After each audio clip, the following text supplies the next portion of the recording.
Bonjour à toutes et à tous, Sandra Dania, chère amie Capricorne, ravie de vous retrouver à l'occasion de votre horoscope vibratoire et général concernant ce mois prochain, ce mois de juillet 2020. Alors, eh bien autant vous dire que vous faites partie des tops du podium, hein, c'est le cas de le dire. Vous avez Saturne, Jupiter et Pluton qui occupent votre signe. Alors là, le soutien de ces planètes, ça va bien tomber et ça va vous faire du bien. Vous avez le Soleil qui va aussi vous impacter et qui donc va vous permettre de pouvoir tendre à conduire pas mal de réalisations, pouvoir atteindre pas mal d'objectifs déjà. Au-delà de ça, ça donne un climat plutôt favorable pour vous pousser, pour vous sentir pousser des ailes et avoir cette envie d'aller de l'avant, ce qui vous convient plutôt bien parce que vous êtes quand même des fonceurs, cher ami Capricorne.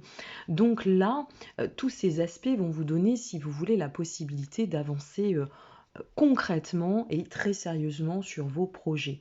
C'est un mois très vif avec une très belle influence énergétique et on sent que même si quelques émotions pourraient venir gouverner ce mois dans l'ensemble, eh bien, par le fait d'Uranus qui pourrait créer quelques petites tensions, et encore, ça ne serait que peut-être dans l'objectif de vous aider à rectifier simplement, ou peut-être à chambouler ou à transformer ce que nécessaire, hein, c'est aussi le but d'Uranus, mais dans l'ensemble, si vous voulez, on sent que vous êtes en proie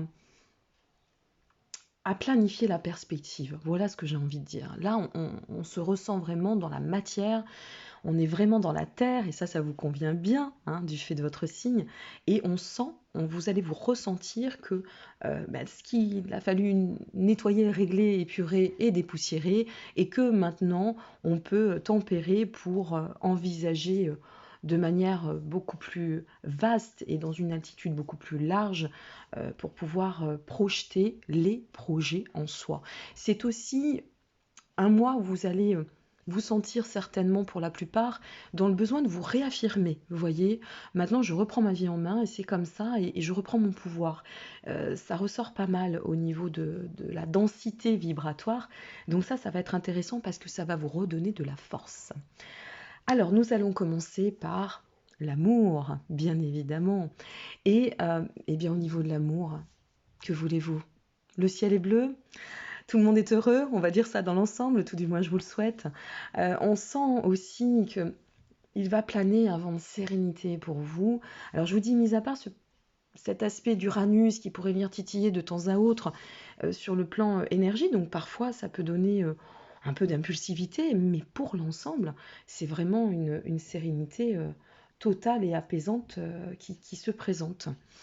On sent aussi que vous avez envie de créer du duo, vous avez envie de fusionner. Je fais un geste derrière mon écran, mais c'est ça, c'est-à-dire de rentrer en fusion, de rentrer dans cette notion d'alchimie avec l'autre, avec votre autre. Et si vous êtes célibataire, eh bien pourquoi pas de vous rapprocher sérieusement de quelqu'un, hein. Ça, c'est à noter aussi sur ce mois de juillet, et je vous le souhaite. Simplement, on va avoir cet aspect de Mars qui risque de vous donner des élans d'impulsivité comme ça. Peut-être que vous n'allez pas le comprendre parce que vous avez un côté très fonceur, mais en même temps assez réfléchi. Donc là, l'impulsivité, ça pourrait être généré par des remontées d'angoisse, des petites peurs qui refont surface parce que on a cet Uranus qui est un peu dense. Donc, allez-y tranquillement, posez l'énergie. Quand ça vient à vous, prenez de la hauteur et du recul. Vous avez bien les pieds sur terre, vous savez très très bien faire et agir de cette façon, ami Capricorne. Mais sinon, au-delà de ça, très très bon équilibre. Climat de douceur, climat agréable, un beau dialogue, de belles communications qui pourraient s'ouvrir, une volonté de vous épanouir, de vous installer dans la notion de stabilité, donc pour certains, pourquoi pas, d'envisager des perspectives un peu plus concrètes et un peu plus poussées, hein, et pour le reste, beaucoup, beaucoup de magnétisme. C'est quand même sympa, hein. On va pas aller chercher la petite bête là où il n'y a pas lieu. Donc c'est un mois qui va vous offrir avec ce ciel euh, une possibilité de tendre à l'harmonie, si vous voulez.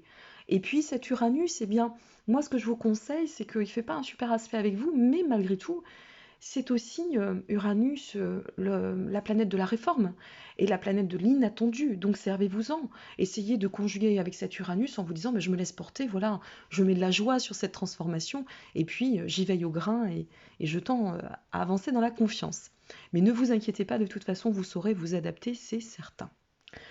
Alors, au niveau du travail, pour tout ce qui va être astro-travail, on va se sentir, comme on est dans cette notion de vouloir avancer, de vouloir quand même placer du changement, je dirais, grâce aussi à Uranus, parce qu'Uranus n'a pas que des approches dissonantes avec vous, eh bien, vous pourriez vous positionner de manière assez réactive sur le souhait de faire avancer les choses professionnellement ou au niveau de vos activités. On a cette Vénus qui va venir vous aider, vous donner vraiment par sa belle énergie un grand coup de main et vous pousser dans cette motivation de transformer. On sent que vous avez vraiment ce souhait d'aller de l'avant et presque de bouger les montagnes. Vous voyez, on a envie de faire bouger les choses, de moduler dans la structure. Et cette Vénus, eh bien, vous sera d'un très très grand soutien. Ça va être important aussi. Donc, ça, c'est pour le point premier. Dans un second temps, toujours dans la quête de l'équilibre. Donc, de manière réfléchie, c'est pour ça qu'il va falloir juste veiller à Uranus pour ne pas rentrer dans l'impulsivité sur ce point non plus. Ça sera important et dans le but de votre équilibre. Mais vous risquez et vous avez de fortes chances de pouvoir générer de très très belles opportunités sur ce mois de juillet. Vous avez ce Saturne, votre planète, qui va venir consolider, si vous voulez, tout cela, qui va venir vous appuyer au quotidien, chaque jour, pour vous permettre bien d'ajuster, de réajuster, de régler, de libérer la place nécessaire dans l'esprit, et puis eh bien d'être à même, je dirais, à mesure d'offrir une belle productivité sur la suite et canaliser en fait tout cela, tout l'ensemble, en vous apportant une fluidité super sympathique. Voilà, donc merci Saturne d'être au-dessus de votre tête. Alors d'autres, merci Jupiter, merci Pluton, et puis merci Vénus qui fait bon aspect. Attention à l'impulsivité une fois de plus, pour dernier mot, mais sinon on tend vraiment à la voie de la réalisation et vous allez sentir ce démarrage de transformation. Vous allez voir sur ce mois de juillet, ça va être très très dense pour vous, cher ami Capricorne. Voilà pour le petit tour d'horizon général. Si vous souhaitez approfondir, n'hésitez pas, tous les liens sont en dessous de cette vidéo. Je vous remercie beaucoup pour votre intérêt. N'hésitez pas à liker, à partager, parce que partager du plaisir et du bien-être, ça fait toujours du bien. Je vous dis à très bientôt, prenez bien soin de vous et au plaisir, très beau mois de juillet à vous. Au revoir.